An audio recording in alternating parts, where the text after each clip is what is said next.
सबसे बड़ी प्रॉब्लम क्या हो रही है? संस्कारों की कमी। संस्कारों की कमी होने की वजह ये है कि हमारी औरतें जो घर संभालती थी, सब लेडीज काम पे जाने लगी। मोस्टली गांव दराज में भी, शहर में भी लड़कियां पढ़ लिख रही है, बहुत अच्छी बात है, काम पे जा रही है, इंडिपेंडेंट हो रही है, बहुत अच्छी बात है। लेकिन उससे बहुत बड़ा फर्क हमारी सोसाइटी पे पड़ा है, हमारे घरों पे पड़ा है, हमारे संस्कारों पे पड़ा है। पुराने जमाने में औरतों और मर्दों का दर्जा जैसे ये बीच पीरियड में हुआ वैसा नहीं था कि अपनी अलग अलग इम्पोर्टेंस थी, कोई छोटा कोई बड़ा नहीं था। औरतों का अपना एक काम था, वो घर संभाल के बच्चों को संस्कार करने का, और घर के बाहर का काम, पैसा कमाना हो, खेती बाड़ी हो या युद्ध करना हो, जो भी बाहर के काम होते थे मर्द पुरुष किया करते थे। एक दूसरे का साथ हुआ करता था, कभी कभार पुरुष कुछ घर के काम कर लेता, औरतें बाहर का भी काम कर लेती थी, तो एक दूसरे को संभाल के सब कुछ हो रहा था। कुछ सालों में, यानी कुछ सैकड़ों साल पहले कुछ थोड़ा सा अजीब सा हुआ, औरतों की वैल्यू घट गई। घर संभालने वाली औरतें, जब तक पैसे नहीं थे ना, ये प्रॉब्लम इतनी नहीं थी। जब पैसे शुरू हो गए, नोट छाप के सबको सैलरी मिलने लगी, तो वो एक अलग सी वैल्यू होगी पुरुषों की, जो पैसे कमाने के लिए बाहर जाते और पैसे कमा के आते। जब पुरुष पैसे कमा के घर में लाने लगे और औरतें घर का काम करने लगी, तो सबसे बड़ी प्रॉब्लम हो गई। पुरुषों को उनके काम का मुबदला पैसों के रूप में मिला। औरतें जो घर में काम कर रही थी, उन्हें उनका मुबदला किसी ने नहीं दिया। ये डिफरेंशिएट तब से शुरू हुआ जब से पैसे आने लगे। पहले के जमाने में जब काम कोई करता था तो वो लेन देन था अलग तरह का। कोई कुमार है तो अपनी चीजें उसको दे देगा, वो सब्जी वाला सब्जी दे देगा, इस तरह की लेन देन थी, पैसे नहीं थे। तब किसी की वैल्यू कम ज्यादा नहीं थी। पुरुष अपने आप को धीरे धीरे बहुत बड़ा पैसे कमाने वाला समझने लगा, क्योंकि उस वक्त हर चीज पैसों से मिल रही थी। आप जब रुपए देंगे तब जाके आपको चीजें मिलती थी। उसकी एक अपनी वैल्यू हो गई, क्योंकि उसके हाथ में पैसे आ रहे थे और उन पैसों से ये चीजें खरीदी जाती थी। उसने अपने आप उस वैल्यू को बढ़ा दिया। और औरतें जो घर संभालने का, बच्चों का, सबका देखने का काम कर रही थी, उनको कोई पैसे दे नहीं रहा था। वो मर्दों जितना ही घर में काम कर रही थी, उससे ज्यादा और प्यार से अपना घर, अपने बच्चे, अपने परिवार की देखभाल कर रही थी। लेकिन उसे वो वैल्यू नहीं दी गई, क्योंकि वैल्यू पैसों की हो गई, काम की नहीं। कितना अजीब खेल था ये। काम दोनों भी कर रहे उतने घंटे, फिर घर खर्चे के लिए भी उनको औरतों के हाथ में पैसे देने थे। भीख देने जैसे पैसे देना शुरू हो गया। उनका अपना रुतबा बढ़ गया। और जो घर में काम करने वाली औरतें, उनका रुतबा बहुत छोटा हो गया। घर संभालने वाली औरतें बहुत छोटी चीज हो गई। अन्याय वो बर्दाश्त करती गई, करती गई, करती गई। एजुकेशन सिस्टम हुआ और पुरुष जाके पढ़ने लगे, पढ़ाई के बलबूते में नौकरी लेने लगे। औरतों की कोई पढ़ाई नहीं, स्कूल आना जाना नहीं, उन्होंने तो घर का काम अपनी माँ से, सास से, आसपास के लोगों से सीख के काम करना है। उनको तो फीस नहीं भरनी, स्कूल कॉलेज नहीं जाना है, तो उनके काम को उसी तरह की वैल्यू दी गई कि औरतें घर की गुलाम हो गई। तब सब अत्याचार शुरू हो गए। बहू का घर में आना दहेज के साथ शुरू हो गया, क्योंकि बहू आ रही है, वो एक नौकरानी है, घर को संभालेगी, फिर उसके खर्चे उठाने के लिए उसके मैके वालों ने उसके पैसे देने चाहिए, उसके खर्चे देने चाहिए। दहेज जैसी सिस्टम शुरू हो गई। ये इस तरह से बढ़ता चला गया कि औरतों के ऊपर के अत्याचार बढ़ने लगे। बहुत कम समझदार घर थे जिनके पास वैल्यू, खान पान सब कुछ ठीक था, उस हिसाब से अपनी बहू को रिस्पेक्ट देते थे।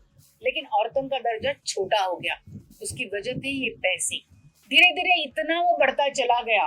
फिर से कुछ महान समाज से, जिन्होंने ज्योतिबा फुले और उनकी पत्नी ने लेडीज की, औरतों की एजुकेशन शुरू कर दी, उसका महत्व बताया, उसके लिए उन्होंने अपनी जिंदगी निछावर कर दी। से अनगिनत लोग हैं जिन्होंने औरतों की पीड़ा देखी, अत्याचार देखा, और इसके लिए उन्होंने उनके लिए काम करना शुरू कर दिया। इस दलदल से उठाने के लिए जितने महान लोगों ने काम किया, उनको, उनके फैमिली को बहुत प्रॉब्लम फेस करनी पड़ी, समाज का विरोध स्वीकारना पड़ा, बहुत अन्याय हुए।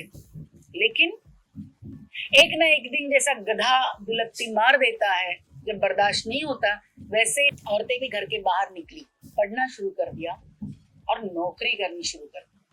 बहुत कम लोग थे तो उस जमाने में ये कर रहे थे।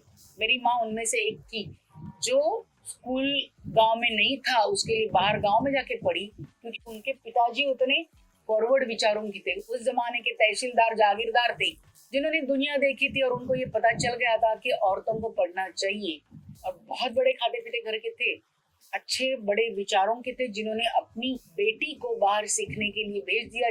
जिस उम्र में शादी करके गृहस्थी बसाते, उस उम्र में उन्होंने वो कदम लिया कि वो अपनी बेटी को आगे की पढ़ाई के लिए दूसरे गांव में उन्होंने रखा।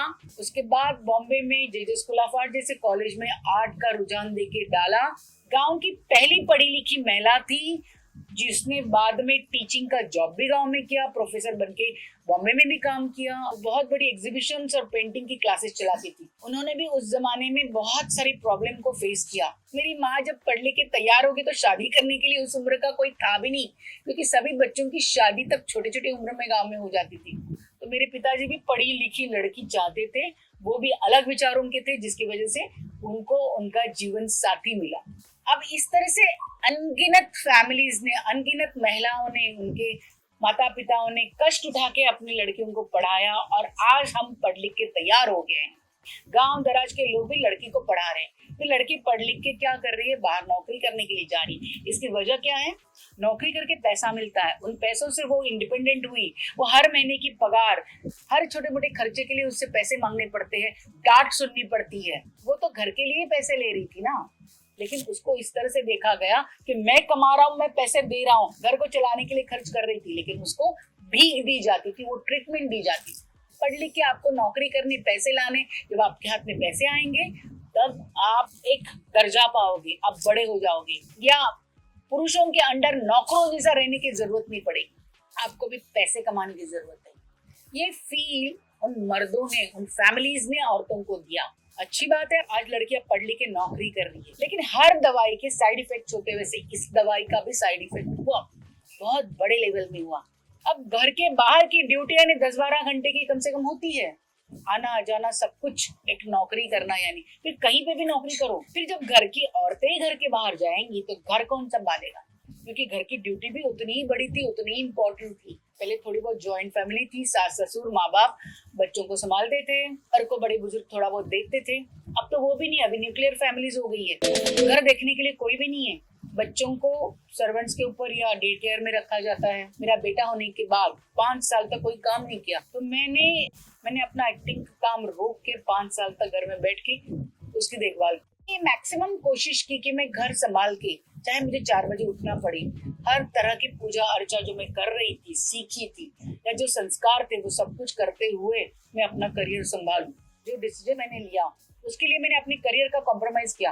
बड़े बड़े अच्छे रोल मिलते थे, लेकिन उसके लिए आपको उतना टाइम देना पड़ता था, उतना दूर शूट के लिए जाना पड़ता था। मैं घर बार छोड़ के बाहर गांव शूटिंग के लिए जाती नहीं थी, तो बॉम्बे में आसपास ज्यादा से ज्यादा फिल्म सिटी तक जो सीरियल्स बनती थी, मैं वहीं पे काम करती थी। मेरे रोल लिमिटेड हो गए, वो जो रोल मिलते उसी में मैं काम करती। तो वो कॉम्प्रोमाइज मैंने किया, क्योंकि मैंने डिसीजन लिया था मैं अपने घर परिवार को पहला ध्यान दूंगी, बाद में ये सब चीजें।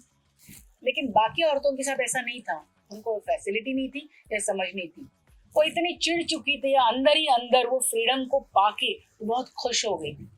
अपनी रिस्पेक्ट जो उन्होंने गंवाई थी इतने सालों में, वो रिस्पेक्ट कमाना शुरू कर दी। पैसे हाथ में आने के बाद रिस्पेक्ट मिलती है, समझ आ गई। और वो भी मर्दों से कंधा मिला के बाहर काम करके पैसे कमाने लगी। घर चलाने के लिए वो पैसे उनसे लेके, अपने भी पैसे डाल के घर आराम से अच्छे से चलाती थी। अपनी जो जरूरत की चीजें थी, आज अपने स्वाभिमान से, अपने पैसे से खरीदने लगी। फिर क्या था, पैसे का मजा सबने चख लिया, तो उतनी ज्यादा औरतें और काम के लिए निकल गई। परिणाम घर के ऊपर हुआ, घर के संस्कारों के ऊपर हुआ। हमारे जो पूजा अर्चा संस्कार जो बच्चों के लिए देने चाहिए, जो बहुत जरूरी होते हैं, उनको साइड में किया गया।